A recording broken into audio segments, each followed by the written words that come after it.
Welcome everyone to this briefing brought to you by the Israel Defense and Security Forum, IDSF. In Hebrew, our name is Habitronistim. It's a great pleasure to be joined today by Yifa Segal. Yifa, thank you so much for joining. Yeah, thanks for having me. It's been Hi, a while everyone. since you've been on the briefing. We have a lot to talk about. You are an expert on international law. So let's just jump straight in. Right now, Israel is considering a deal with Hezbollah, with Lebanon. What does a deal look like in terms of international law when you're dealing with a terrorist entity? Yeah, so it's a very good question because everyone keeps referring to Resolution 1701 that ended basically the Second Lebanese War in 2006, and so I don't know if it's funny. It's certainly ridiculous. The ridiculous thing about this resolution is that it hasn't been actually implemented even for 1 minute. I think Hezbollah was in violation of the agreement while they were signing the resolution. So they were supposed to have no Hezbollah armed forces south of the Litani River. We have known since the beginning that this is not being enforced. They've established strongholds on the Israeli border, tunnels, tons of weapons. So the question is, what makes us think that they will, that things would be different second time around? And so I don't think anyone has any illusions about that. I mean, the first time also there was some kind of perhaps it was more naive that time by the international community to think that the state of Lebanon or the Lebanese army would help enforce it.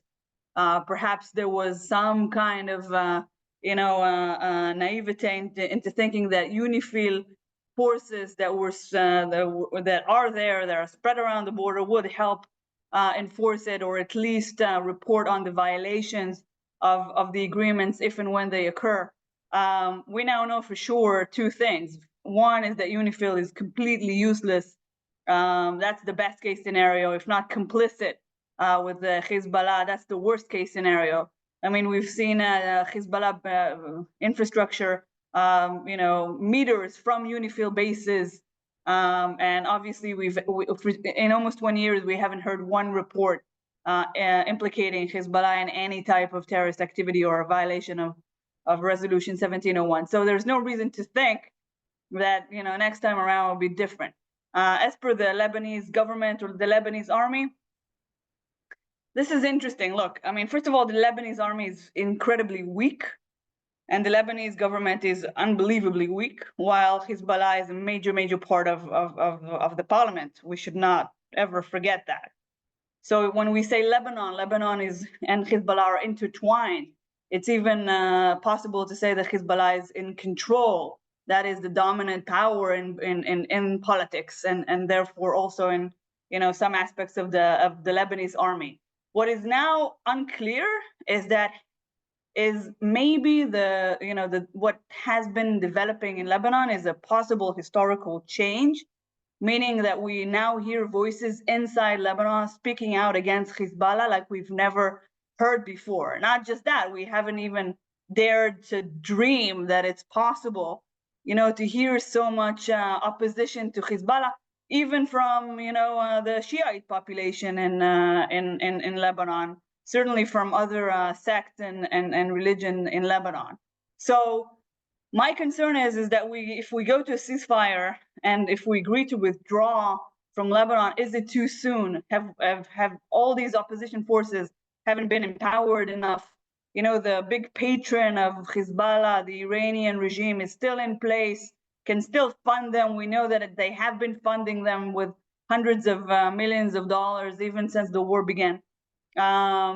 So if you ask me what I would like to see, I would like to see a bigger, more strategic play in the region, including against the Iranians, including cooperating with opposition forces, or even new and empowered potential opposition forces in both Lebanon and Syria against Hezbollah and against the Iranians. And there's actual hope for a new Middle East today that I don't think we even dreamed of, even just a couple of months ago. Now, can you just clarify what is the role of UNIFIL in this? Is UNIFIL an obstacle? Do they have any value? Would they be, in fact, a peacekeeping group if there was an agreement? Well, again, I mean, all I have to go on is what they have been doing all these years. You know, they're peacekeeping force in on paper only, basically. They don't have any authority to go and actively act and do something against Hezbollah, but they are supposed to be there to monitor and report to the UN, to the international community about any infringement of 1701 or existing agreements. And so, again, they haven't done that ever. I mean, and we've seen them, as I said, I mean, best case scenario, they're useless. Worst case scenario, they're actually complicit, because we've seen them together with Hezbollah, and we've seen Hezbollah infrastructure right there where UNIFIL bases and UNIFIL activities are taking place, and not a word from UNIFIL.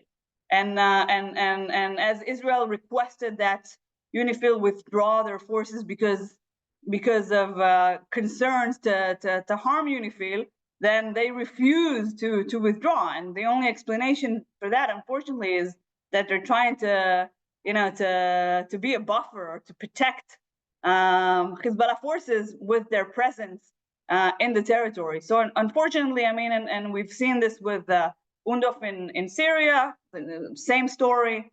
And we've seen it, by the way, also in Egypt back in the day, when the peacekeeping forces were supposed to prevent another war from happening between Egypt and Israel, because these organizations are mandated by the United Nations, and we know how useful and honest the United Nations is at least when it comes to Israel. Then I don't think there's anything to expect, any positive role that we can expect from any of these groups on issues relating to Israel. So you said you prefer to see a broader approach, including Syria, including Iran. Are you able to elaborate on that a little bit? Because right now Israel doesn't seem to be on the best terms with those countries. So how would that effectuate something on the ground happening in Lebanon right now? So look, so I think that we need to understand that there's a big difference between, when you say country, then we should differentiate between the regime and the people on the ground. So the easiest distinction is in Iran, because there is a vast difference between the regime and the vast majority of the Iranian population, like 80% maybe even more. That people in Iran are anti-regime. A lot of these people are they see themselves as friends of Israel. They communicate with the Israelis. I mean, we see messages coming out of Iran, message of friendship, request for help, request for cooperation, joint dreams about a common future, and it's very, very powerful. The distinction is just imagine a reality where the regime, such a hateful anti-Israel regime, is replaced with a friendly regime in Iran. Can you imagine how different the world would be? I mean, it's not even a reality that I was born after the Iranian Revolution in 1979. I don't know a world where we were friends with Iran, but it wasn't that long ago that this was the reality, and I think that we can definitely go back to that. And that would definitely, influence the entire axis of evil, because the Iranians are arming and empowering all these resistance forces all around Israel, including in Syria and in Lebanon, and of course Yemen, Palestinian territories, and now Jordan and Iraq and other places. Now, as for Syria and Iraq, as I said in the beginning, there are more people there. I'm now learning in the last couple of months, I've seen more people reaching out and saying, we would like to normalize relationship with Israel. Israel is here to help us, to save us. We're opposing Hezbollah. We don't want Iranian influence. Look at what has happened to our country. Look at what has happened to our economy. Look at what has happened to our lives. People who hate Hezbollah, for example, in Syria, because they took such a violent and destructive part of the civil war in Syria. So the voices that are just the volume of and the nature of these voices, to me, came as a surprise. I mean, I thought that there are groups like that, but I didn't expect to see that, the amount of people, crying out, let's make a difference together, let's change the reality together. And it's very complex, but it's definitely an opportunity. Okay, Yif, I want to ask you a hard question. Right now, Hezbollah is shooting rockets to Israeli cities, actively threatening citizens in our country. And then we have this scenario where there are voices within the Arab world. There are moderates, there are peace lovers within Iran, within Syria, within Iraq, as you're mentioning, as a long-term solution to changing the dynamic in the Middle East. But in the here and now, when we have an active threat on our border, how do you go from point A to point B? How do you discuss regime changes while there's an active threat right now? Well, I think that we should not over romanticize anything, right? I think that Western society has been guilty of doing that, and we dug a few holes for ourselves because we over romanticized our neighbors and our enemies in the past. So let's not do that. First of all, we need to focus on the fact that there is an active war, as you said, and that's a priority. And I think, examining what kind of cooperation can be reached with these individual groups is another tactic, is another method in fighting the war that we're currently fighting. It's just that we may have common interests with more people than we envisioned prior to the last couple of months. So, for example, if there are people calling out in Syria saying, if you give us intelligence, or if you just give us some IEDs or light weapons, then we can ambush Hezbollah forces, or we can tell you we can give you intelligence as per where the Iranian forces are, or different, small things that you can start with. But they have an interest, and we have an interest, and it's the common interest. And again, we shouldn't over romanticize it. We shouldn't say now they're our best friends and it's peace and lovey-dovey and all of that. But we should say, at this moment in time, we have a shared interest. Let's examine it. Let's see if it works. Let's start slowly. Let's work on very tactical, local types of cooperation, and kind of grow and potentially grow from there. And again, it's a part, and we should never forget, as you said, this is an active war, and this is the priority, and this is definitely can be an important part of how you manage the war and how you make it more efficient, shorter, how you risk less Israeli lives, and how you maybe potentially even change the region at the end of this whole thing. Sure. Okay. So it seems like you're not the biggest fan of a deal right now. I want to probe that a little bit further. Do you think that a deal such as 1701 would just not be effective as it wasn't in the past? Or would it hold Israel back from responding if necessary? Meaning Israel seems to like to, follow international law, and Hezbollah does not. So if a deal is signed, would there be a scenario where Hezbollah is breaking the deal, and then Israel has this hesitation that if they respond on some level, they will be charged with breaking international law? Yeah, it's a definite concern.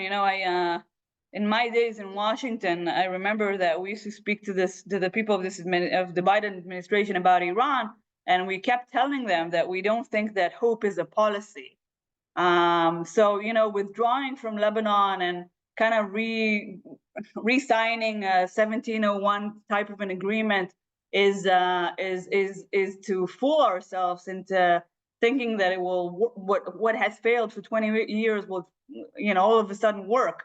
Maybe because you're hopeful that I don't know, that maybe God touched some leaders of his, I don't know, like what's gonna why would we even assume something like that? So if you go and you sign a deal, you have to do it with your eyes open, understanding that all you're doing is just again buying a little bit of time of peace and quiet. So it will take Hezbollah a few years to rebuild and rearm. During those few years, you would have what peace is looks like until October 7th, right?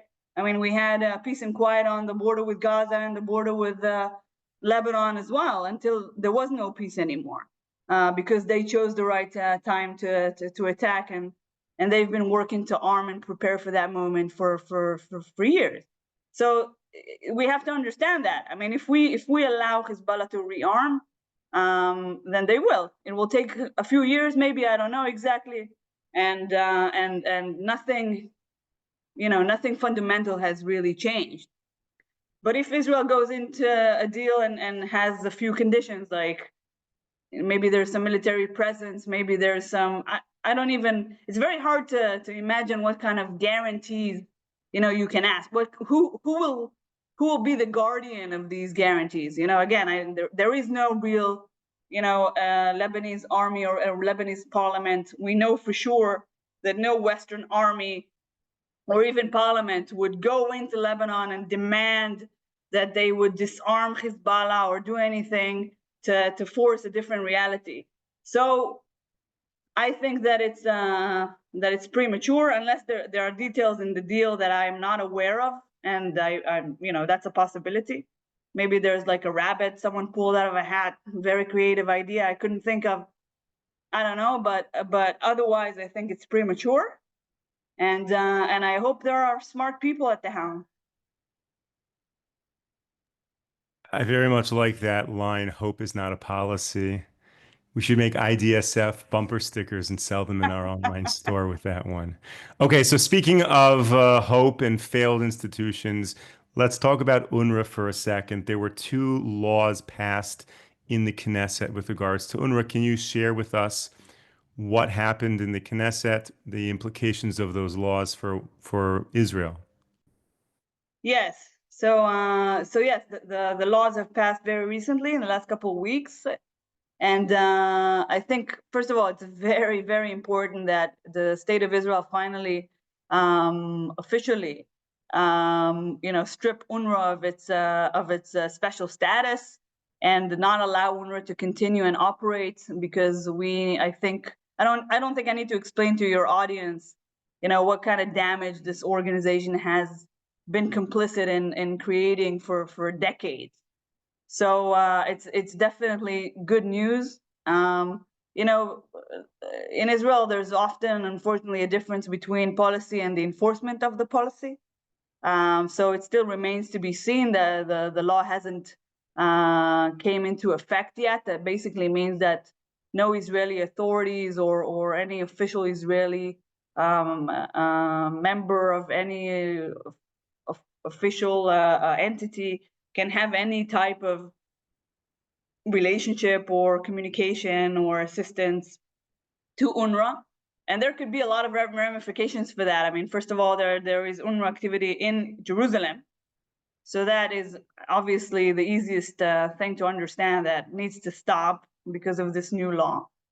Second thing is, the question is what will happen in Gaza at the end of the war? Because if we maintain a control there, even at some degree of control, then the law says that we cannot enable and we cannot allow UNRWA to continue and operate in Gaza, which is a major thing.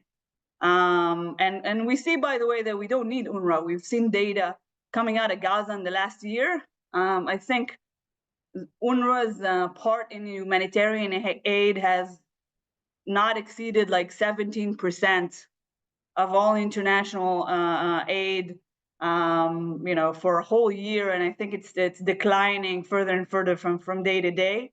There are, I don't know, 120 or something like that. I counted, but I can't remember exactly. I think I reached 120 and got bored and stopped.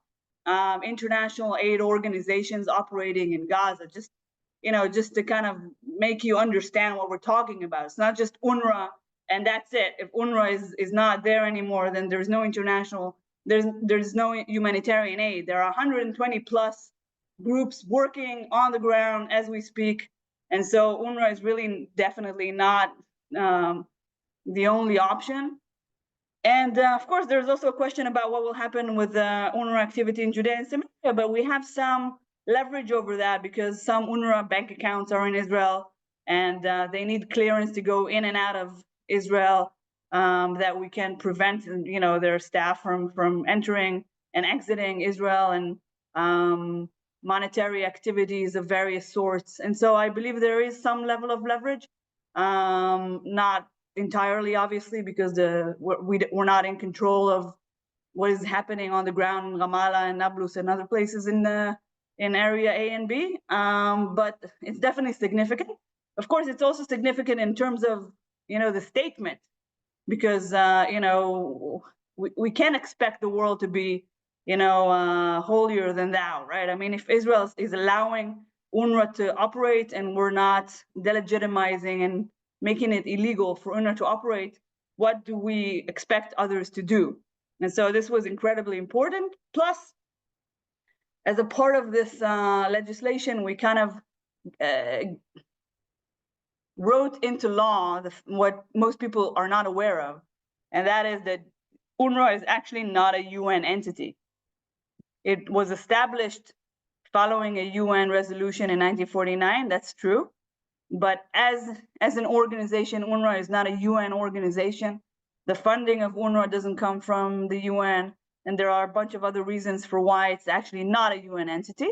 And there has been, we found correspondence between UNRWA and the Israeli officials in 1967 after the war, that kind of included an Israeli voluntarily agreeing to allow UNRWA to operate in Israel and to receive special status and immunity and all kinds of stuff like that, meaning that this is not an obvious, like, a UN given thing.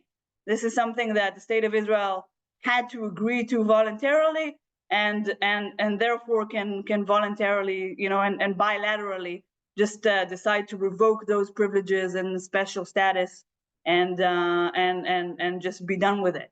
And so this is, I think that is a major part of the accomplishment that was finally achieved in the Knesset just a couple of weeks ago.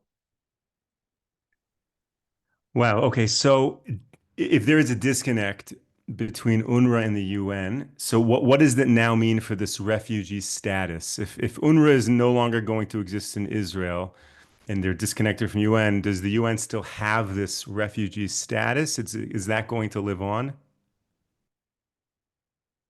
So that's a very good question, because the UN doesn't really follow international law or international norms when it comes to Israel. They kind of make it up as they go along, and they adjust it to whatever outcome they want to reach.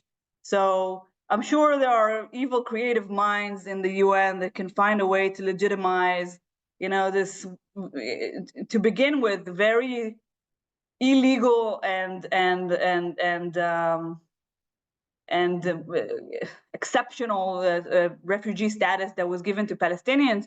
Because in a normal world, you would have such an outcry, by basically every other refugee in the world or any other government in the world, because of this obvious discrimination between Palestinian quote unquote refugees and everybody else. But again, when it comes to the UN and Israel, it's so bizarre that, I don't even want to try and guess what they'll do, but we'll deal with it. And then just to clarify, this refugee status, does that have any holding in Israeli law, or that was just a UNRWA idea? No, it didn't have any standing in Israeli law. I mean, as a part of Israeli position, right? I mean, the Palestinians are in the land that they say that they are refugees from. So either way, it doesn't make any sense in the Israeli context. Even if you go and you look at area A or B or Gaza, I mean, how can you be a refugee in the land that you are a refugee from? Worst case scenario, maybe you are a displaced person, but that's all that you can get according to, like, normal international law. So yeah, there's no meaning here to that. If I want to ask one final question, if I may, and I appreciate you taking all these questions, and thank you to all of our viewers who are sending in the questions in the chat to my phone, whether you're watching on the live Zoom, whether you're watching on YouTube. So just to clarify, UNRWA is now going to be out. that affects Gaza. UNIFIL up in Lebanon, as you've suggested, does not seem to be keeping the peace so well. What role, if any, does the UN at large have in Israel right now? Well, destructive roles primarily. Honestly, I think, look, there's an article I wrote back in 2016, and I suggested back in the day, it was published on The Hill, to rethink the whole idea of the UN, just like they did after World War II, where they kind of rethought the whole League of Nations idea, and they created the United Nations. I think it's time to rethink the international community, models. All these organizations are completely not just dysfunctional. Dysfunctional is good in comparison to the harm that is often done by these politically oriented um, power groups or blocks of countries that that are mostly non-democratic, don't believe not in peace and not in human rights and not in any of the values that the UN was created to promote. And so, the question that is asked is, what did you expect is going to happen? And my answer is, exactly what is happening. And so we need to kind of rethink that. I would create a new organization. I would put like conditions of entry, like exist in every other organization in the world. If you have a charter and there are some baselines of, supporting democracy and peace and human rights and whatever it is, you can't allow a country like Iran to be, like a senior member of the Human Rights Committee and ridiculous things like that. So that's where we are. I mean, we have to understand this is not working, and the best thing to do is to start over. Yifa Segal, thank you so much for joining this briefing. It's always great to learn from you. Thank you to all of our viewers and supporters for tuning into this briefing. We will be back with you tomorrow, 10 a.m. Eastern Time, 5 p.m. here in Israel. Until then, stay safe, stay strong. Take care, everyone. תודה.